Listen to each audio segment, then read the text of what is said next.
You are listening to the To Stay, To Leave, To Know podcast, where I cover the most common questions running through your mind as you're considering whether to stay married and try again or part ways. I'm your host, Anna, an empowerment and mindset coach for ambitious women like you who are in a dilemma and considering divorce or separation from your long term partner. I'm here to help you filter through all of the thoughts you're having, whether and how you can save your marriage. This podcast is here to provide commentary and nuance on the most common experiences that are making you consider divorce as an option, to help you discern from the online noise and advice and bring depth to the conversations. Because when I was in that same confusing and dark space, I felt very isolated and alone. For nearly 4 years, I was stuck in a space of indecision, confused by everyone else's differing opinions, with no one to turn to guide me through it. Feeling the weight and the gravity of such decision on my own future, the future of my son, and everyone else around us.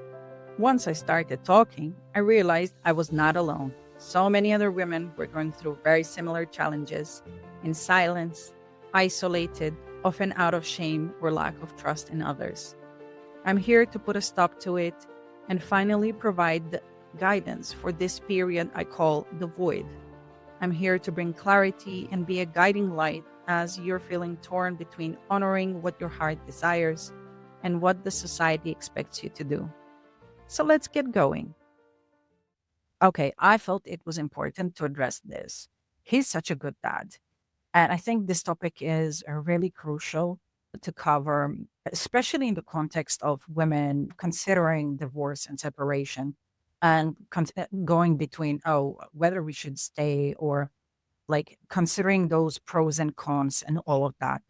And one of the things that I often hear is that he's such a good dad. And I want to cover some of the scenarios and give a bit of my perspective, the scenarios that I see where people consider, oh, he's such a good dad, or the scenarios that couples go through. And then some of my perspectives on that one and things that I think you should consider and take into consideration when you are making that decision. You will see in one of the episodes, I talk about a death of a marriage by a thousand cuts. And I do talk about this dynamics where there is no major things in the relationship that are a problem. There's no cheating, there's no infidelity, there's not a problem between the couple. Like on the surface, it looks like it all functions. There's no major issues. However, like there are some minor, like some things that are actually not working and that bother you. And those are the scenarios that I want to cover and want to talk about today. And at the same time, he doesn't show you that he appreciates you. He doesn't show you that you are loved and seen. He does not show you that he sees you for who you are. And then, is he actually a good dad if the only person making sacrifices in the relationship is you? When there is this dynamic that dad goes and he has free time to do his things. He goes to the pub with his boys, or he goes plays football, or goes plays golf. But at the same time, mom never gets the opportunity. You as a mom never get an opportunity to have free time and focus on your hobbies. So I am asking you whether he is a good dad if he's normalizing that you as a woman should give up on your identity. Because for me, from that perspective, it's like we're normalizing that you should give up on everything and you should make all the sacrifices. You should forget who you are. You should not care about the things that you want and need. And then also normalizing that your kids will see you as a servant, as the person who does all the sacrifices, as the person who gives up on herself. To your son, it is a lesson that this is what a woman should do. It sets an expectation expectation of a relationship that he should do this in his future relationship and expect servitude or a sacrifice from their partner, that she is going to abandon that. At the same time, you're teaching your daughter that her needs don't matter, that she should give up on the things that she needs, that she wants, that eventually, as a mother, she will have to abandon herself and her identity. So I'm asking you right now, is he a good dad if through his actions you are normalizing that? You're teaching your children those lessons.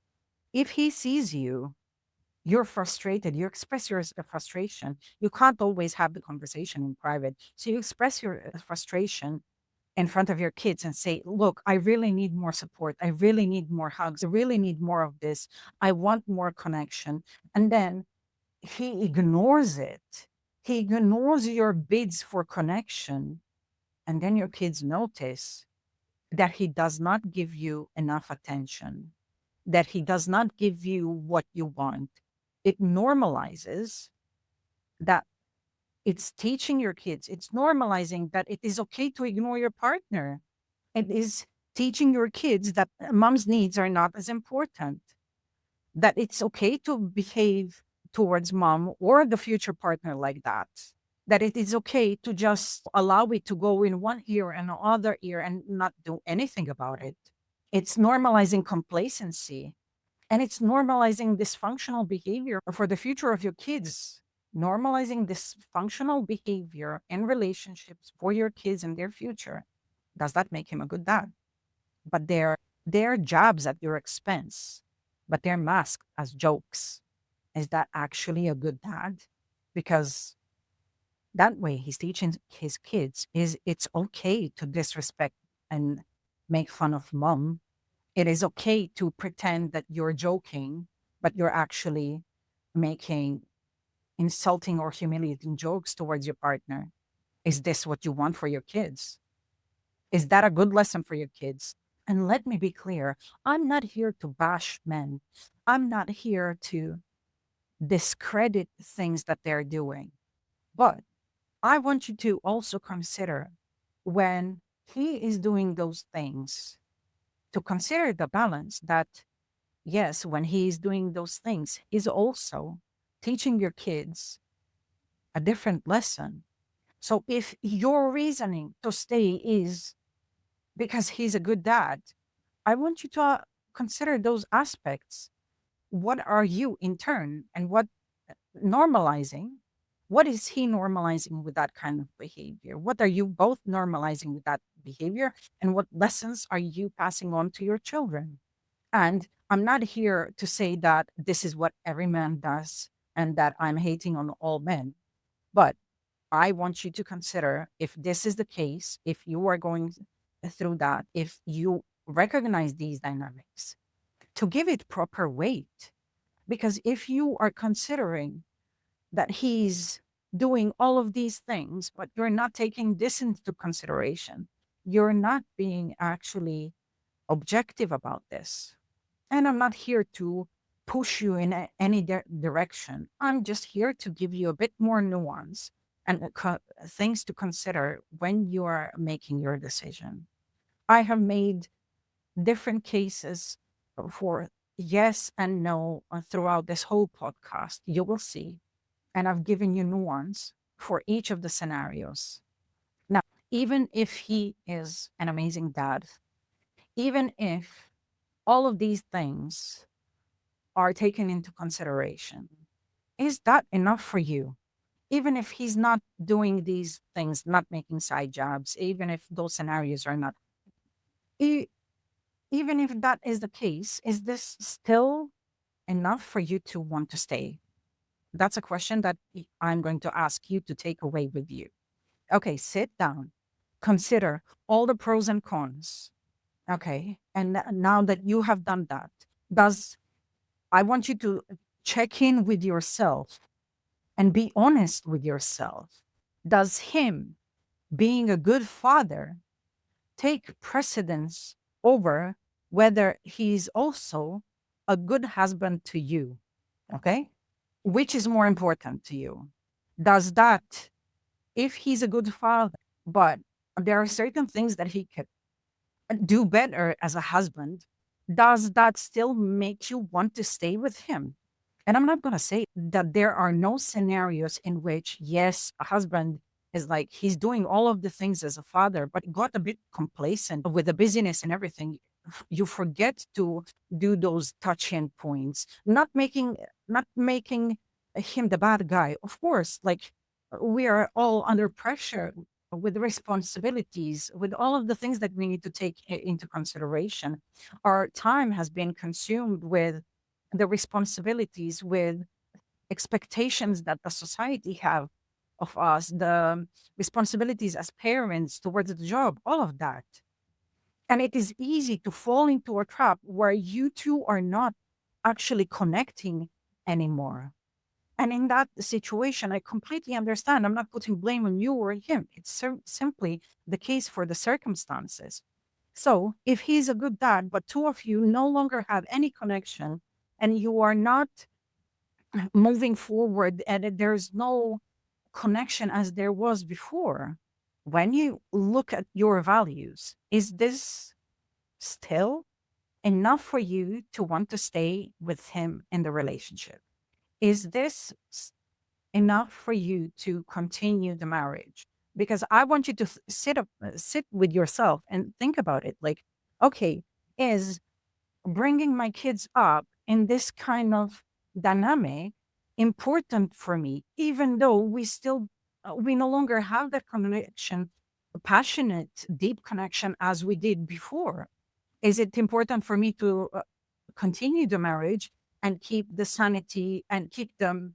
Is it important for me to continue with the marriage and keep the structure and the dynamics of the family for the sake of my kids? Is that what's more important for you?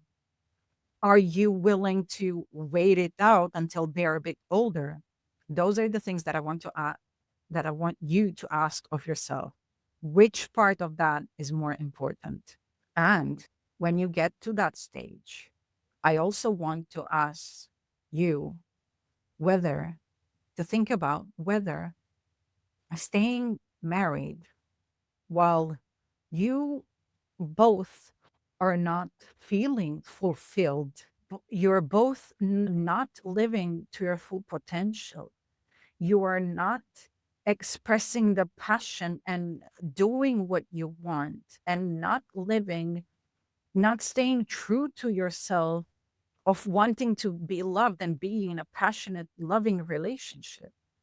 Does that serve your kids?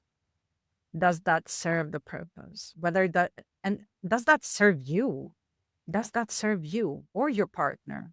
Is that actually for the benefit and for the highest good of all, where you're both sacrificing your happiness and your fulfillment for the sake of your kids, where you're preserving the marriage for the sake of the kids? And are you actually doing them any favors by doing so? What kind of lessons are you teaching them in there? And the last question, and I want to bring you this to you for attention from a personal experience. As a fierce and ambitious woman who keeps doing these things, who has worked so hard on yourself, and you're staying true to yourself in all other areas of your life, of your business, do you feel content and actually fulfilled if you're not honoring yourself that and your needs, and if you are abandoning one part of yourself for the sake of someone else, if you are denying yourself the total fulfillment in order to preserve the marriage for the sake of your kids, if you're not honoring what is deep down in your soul, not a want to experience full love and appreciation by the partner, but a deep need at this stage of your life, do you actually feel fulfilled? I remember when I was going through this dilemma, and I remember I was running, I was doing my business, and I was talking about all of this confidence and sovereignty and all of that. But at the same time, I felt like I wasn't fully truthful because I wasn't fully truthful to myself. I felt like I wasn't fully truthful to myself.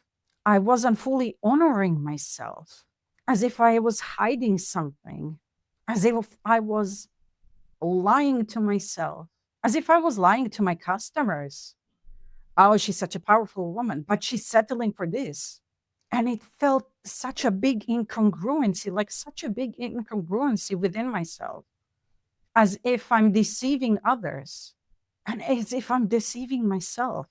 I wasn't honoring, as if I was lying to myself. So, this is what I invite you to sit down with yourself and think about it. Okay, you're not sure how you want to proceed. You don't know. You have all these dilemmas, all these things that to take into consideration. I appreciate that. I acknowledge that. It is not an easy decision, especially because there is so much that depends on this. Your lives, if you make the decision to leave, your lives, the whole family will be impacted. Your kids, the future, your husband, your families, friends, everything. You understand the gravity of situation. But I also want you to understand the gravity of staying in such a space where you're not honoring yourself and what you need, where you're not honoring that it is a need to experience a certain kind of partnership and certain kind of love and relationship and affection. So if this is you and now you're considering and you are not sure where to go from here, and there are so many aspects that you need to take into consideration, your dynamics might be different from what I have mentioned in this podcast and the rest of it. But let me help you, guide you through it. Let me help you uncover where are your shadows, where are the habits or behaviors where you're not seeing the full picture, where you're uh, doing the avoidance, where are you fooling yourself about this, where are you burying your head in the sand. Let me get help you get clarity, and let me guide your hand through the decision, whichever decision you make, so that you can stay whatever decision you make, so that you can stay grounded in that decision, that you choose it fully, full body, mind, and soul, spiritually. You choose that decision, and regardless of how you might feel after it, that you know that this was the right decision for you, that there will be no regrets moving forward. Let me help you through that. Let me guide you. Let me walk with you, and let me help you stay regulated through that. Because whatever decision you make, it will feel dysregulating at time. So, your next step is, if this is you and if you're ready to take the next step, is to fill out the form and apply for a exploration call with me, where we'll see whether we are a good fit to work together, and where we will see in which capacity I can support you. I'm sending you all my love.